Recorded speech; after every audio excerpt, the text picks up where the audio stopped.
नमस्कार, मैं चंदन कुमार और आप देख रहे हैं अपना पसंदीदा चैनल अंगवानी। बिहार के मुख्यमंत्री के घोषणा के बाद भी लगभग 1 महीने होने को है और राज्य के अपर शिक्षा सचिव के पाठक द्वारा नए टाइम टेबल यानी कि जो मुख्यमंत्री ने कहा था कि 10 से 4 वो अभी तक उसको लेकर आदेश जारी नहीं किया गया है।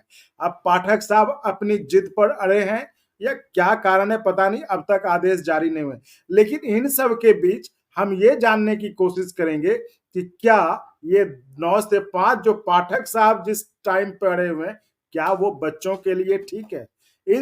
इसी महत्वपूर्ण मसले पर चर्चा करने के लिए हमारे साथ बच्चों पर काम कर चुके, बच्चों पे बहुत काम किया उन्होंने और कॉर्पोरेट्स में मोटिवेशनल गुरु के नाम से जाके वो एज ए मोटिवेशनल स्पीकर्स जाके स्पीच देते हैं, लोगों को मोटिवेट करने का काम करते हैं।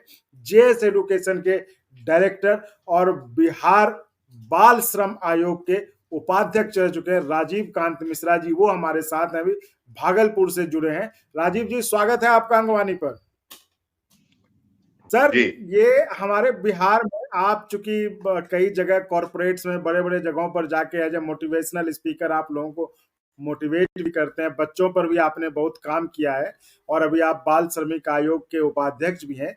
हम ये जानना चाहते हैं कि जिस तरह का बिहार में भी आदेश है स्कूलों को 9 से 5 तक चलाने का, हालांकि मुख्यमंत्री ने घोषणा किया विधानसभा में कि 10 से 4 होगा समय, लेकिन अभी चूंकि कोई शासनादेश जारी नहीं हुआ शिक्षा विभाग की तरफ से, तो इसको 9 से 5 ही चल रहा है।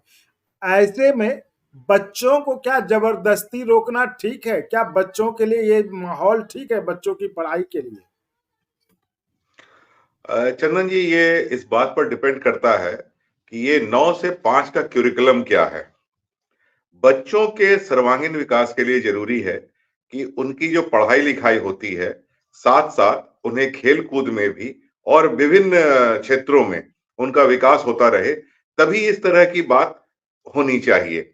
सिर्फ 9 से 5 तक पढ़ाना ये एक अत्याचार है और ये अच्छी चीज भी नहीं है। इसके लिए जरूरत है कि आपने जो करिकुलम बनाया है उसके अंदर क्या क्या चीजें रखी हैं।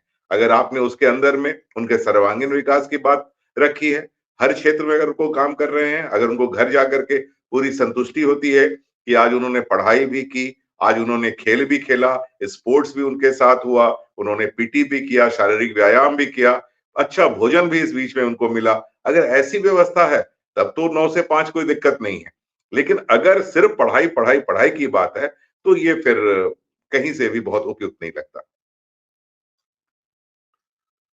लेकिन राजीव सर, पढ़ाई तो आपने भी की है सरकार स्कूलों में, पहले हम लोगों ने भी पढ़ाई की है, तो क्या इस तरह मतलब बच्चों के टाइमिंग बढ़ा देने से बच्चों का फायदा होगा क्या? कहते हैं ना, क्योंकि हमने और भी लोगों से बात की, उन्होंने कहा कि बच्चों का दिमाग उस तरह से नहीं होगा, इतना लंबा वो नहीं बैठ सकते स्कूल में। नहीं, मैंने कहा ना कि ये पढ़ाई अगर सिर्फ पढ़ाई करनी है तब तो अच्छा नहीं होगा।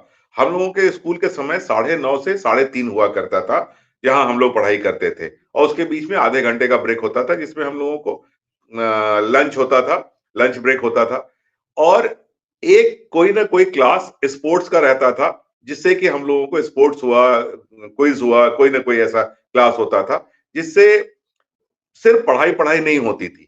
और ऐसा करिकुलम बनाया गया था जिसमें कि अगर आपके साथ मैथ्स भी पढ़ रहे हैं, मैथ्स के साथ अगर साइंस सब्जेक्ट है तो उसके साथ साथ ड्राइंग भी आप कर रहे हैं, उसके साथ ऐसा कुछ कर रहे हैं जहां की आपकी क्रिएटिविटी भी साथ साथ हो रही है। तो अभी के हालात में बच्चों का मन इतना स्ट्रांग होता नहीं है कि उनको हम लोग चाहें कि उनके अंदर सब कुछ डालते चले जाएं, वो ग्रैस्प करके उसको रखते जाएं, ऐसा संभव नहीं है। उनको धीरे धीरे करके उनके अंदर कोई बात डालनी चाहिए और इससे तो मन उछट जाता है पढ़ाई से लोगों का, अगर बहुत देर तक उनको स्कूल में ही बिठा करके पढ़ाया जाए तो। मेरा अपना मानना है कि बहुत सारे ऐसे स्कूल हैं जिन्होंने कि घर पर पढ़ाई करने के लिए अब कोई चीज नहीं छोड़ी है। वो स्कूल के अंदर में ही हर तरह की पढ़ाई, हर तरह का खेल, हर तरह की व्यवस्था कर देते हैं और बच्चों को कहते हैं कि जब आप घर जाएं तो कोई लोड लेकर के ना जाएं। अगर ऐसी व्यवस्था हो जाए, जो कि अभी नहीं है, तब तो हम सोच सकते हैं कि उनका 9 से 5 तक पढ़ना वहां पर लाजमी है। अगर रहे और उनका सर्वांगीण विकास हो, हर चीजों में उनको मौका मिले, तब तो ठीक है। लेकिन अगर विषयों की खाली पढ़ाई होती रहे तो ये कहीं से भी उचित मुझको नहीं जान पड़ता। हालात हालात तो आपको भी पता है कि स्कूलों में भी क्या हालात हैं, और इस तरह का नहीं जी। है कि वो जो है, अब देखिए प्राइवेट स्कूल भी हैं जो कि जिनको माना जाता है कि सुविधा संपन्न स्कूल हैं, उनके पास जी। बेहतर सुविधाएं कहीं सरकारी स्कूलों से, वो भी इतनी लंबी क्लासेस नहीं लेते हैं। तो एज एन एक्सपर्ट आप क्या कहते हैं कि एज एन एक्सपर्ट मेरा ये कहना है कि सबसे पहले तो इस जो टाइमिंग जिस तरह की है, इसको कैसे विभक्त किया गया है उसकी जानकारी होनी चाहिए। जैसा मुख्यमंत्री जी ने विधानसभा में कहा भी है कि 10 से 4 ठीक है, तो 10 से 4 जो हमारा 6 घंटा होता है, 6 घंटे की पढ़ाई होती है, उसके बीच में ब्रेक भी होगा। तो उसके अंदर जो पढ़ाई का रूटीन बने, जो हम लोगों को पहले मिलता था, उसके अंदर उनके व्यक्तित्व के हर क्षेत्र के विकास के लिए भी बात होनी चाहिए। और ये 9 से 5 किसी बच्चे को स्कूल में रखना है, तो आखिर उसको समय कब मिलेगा? घर से उसकी तैयारी शुरू हो जाएगी, घर से निकलने की, सवेरे उठ करके उसको तैयार होना है, नाश्ता करना है, फिर स्कूल आना है। 9 बजे तक आप स्कूल पहुंच गए। अब 5 बजे तक आप स्कूल में हैं, 5:30 बजे आप घर पहुंचते हैं, तो ना तो आपकी मानसिक स्थिति, ना आपकी शारीरिक स्थिति ऐसी रह सकती है कि आप कुछ कर सके। ना वो खेलने जा सकेगा, ना वो अपने स्वास्थ्य पर ध्यान दे पाएगा।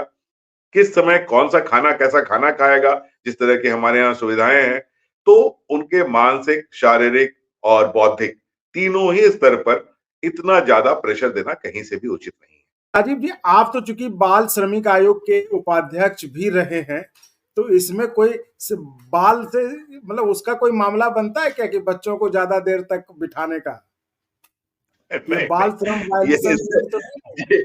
ये ये श्रम से संबंधित नहीं है। ये नहीं, बच्चे एक तरह से श्रमिक नहीं मेंटल है। श्रम तो है। जी, आपका प्रश्न बड़ा ही मजेदार है, लेकिन जी। इसमें चूंकि श्रम कहीं भी नहीं लगता, इसलिए बाल श्रमिक की श्रेणी में इनको हम लोग नहीं ला सकते।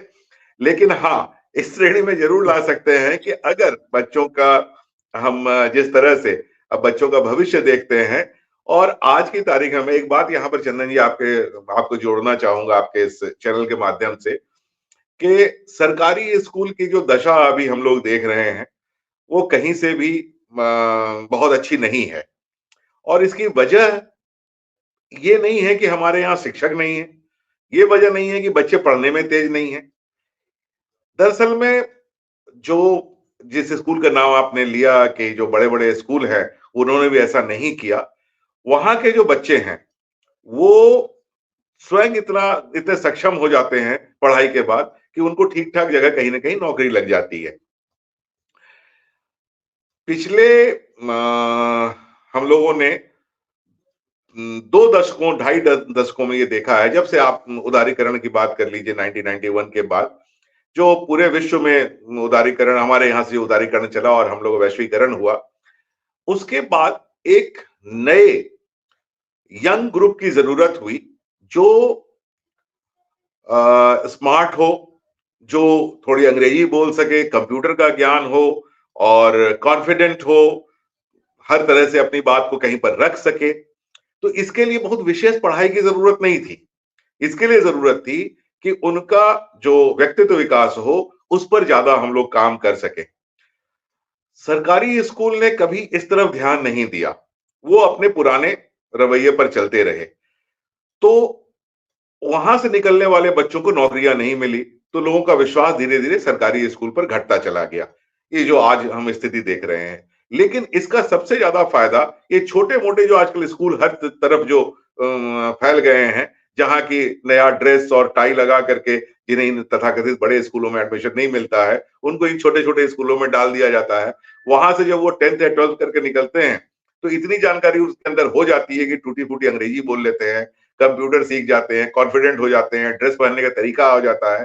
तो इनके लिए पहले जब हम लोग अगर 2000 की बात करें, 90 के बाद के दशक की बात करें, तो उस समय बहुत आसानी से इनको कॉल सेंटर्स के ऊपर में, कंप्यूटर के ऊपर में छोटी छोटी नौकरियां ठीक ठाक मिल जाती थी और व्यवसाय मिल जाता था। तो ये जो बीच वाले स्कूल आए, बहुत बड़े स्कूल और सरकारी स्कूल के बीच वाले, ये जिस तरह से पनपे हैं, इसको भी आपने देखा होगा अभी हाल में। ये चारों तरफ हर गलियों में ऐसे स्कूल हैं और वहां बच्चों की भरमार है। हम सरकारी स्कूल इस चीज को ध्यान उस समय नहीं दे पाया। और अभी भी अगर इस तरह की बातों की जो जरूरत हमारे बाजार में है, जैसे लोगों की जिनको कि व्यवसाय दिलवा सके, और जैसा कि काम कौशल विकास कार्यक्रम के माध्यम से हो रहा है, अगर इसको सरकारी स्कूल में यथाशीघ्र लागू किया जाए और कम उम्र के बच्चों के ही उनके कौशल विकास के लिए स्किल डेवलपमेंट की बात करी जाए, तो फिर से हम सरकारी स्कूलों को सुधार सकते हैं। लेकिन ये जरूरी है कि उनके इंटरेस्ट के हिसाब से हमको काम करना चाहिए। ये विषयांतर इसलिए नहीं होना चाहिए, मैं आपसे इसलिए कहना चाहता हूं कि 9 से 5 के बीच अगर उन बच्चों के अंदर स्किल डेवलपमेंट की बात हो रही है, कौशल विकास की बात हो रही है और उस तरह की पढ़ाई हो रही है, तब तो उनका भविष्य सही में उज्जवल है। ताकि वो बाहर निकलेंगे, इस बीच में उनका खेल भी हो जाएगा, इस बीच में कौशल विकास भी हो जाएगा, जो पढ़ाई का बेसिक चीज है वो भी हो जाना चाहिए। लेकिन इसके लिए पूरे के पूरे क्यूरिकुलम को तैयार करके उसे हमें लागू करने की आवश्यकता है। तो ये थी हमारी खास बातचीत राजीव कांत मिश्रा जी से, जिनके बारे में कि मैंने आपको बताया कि ये मोटिवेशनल गुरु के नाम से जाने जाते हैं। कॉरपोरेट्स में जाते हैं लेक्चर देने, motivational as a motivational speaker जाते हैं। बच्चों पर इन्होंने बहुत काम किया है। जेएस एजुकेशन के डायरेक्टर हैं और बाल श्रमिक आयोग के उपाध्यक्ष रहे। इनसे हमने जानने की कोशिश की आखिर जिस बात पर पाठक जी अड़े हुए हैं मुख्यमंत्री की घोषणा के बाद भी, सबका बच्चों के मन मस्तिष्क पर कैसा प्रभाव रहता है, उनके लिए फायदा होगा कि नहीं होगा। तो as an expert Rajeev Kant ji का भी कहना है कि बिना करिकुलम में चेंज किए हुए, बिना करिकुलम में कुछ एडिशन किए हुए ये सही फैसला नहीं है। अगर उसमें कुछ आज के समय से कुछ स्किल डेवलपमेंट जैसे कुछ कोर्सेज जोड़े जाते हैं तब तो ठीक है, लेकिन सिर्फ पढ़ाई करने के लिए हम घंटियां सिर्फ लगा रहे हैं तो वो इन बच्चों के लिए किसी भी तरह से फायदेमंद नहीं है। तो उम्मीद है शिक्षा विभाग, पाठक साहब देखेंगे और एक्सपर्ट की बात कम से कम मानेंगे और बच्चों के हित में, राज्य के हित में स्कूल की टाइमिंग और जैसा कि मुख्यमंत्री ने विधानसभा में घोषणा किया उसके हिसाब से जल्द करेंगे। बहुत बहुत धन्यवाद राजीव जी चर्चा में जुड़ने के लिए और इतनी अच्छी बातें, इतने एज एन एक्सपर्ट ओपिनियन देने के लिए, ताकि शिक्षा विभाग में सुधार आ पाए। बहुत बहुत धन्यवाद। Thank you. और अगर आपको अच्छा लगा तो एक बार और आपको मैं कहना चाहूंगा कि आप इसको प्लीज सब्सक्राइब और शेयर करते रहें ताकि हमारा भी मनोबल और सपोर्ट बना रहे।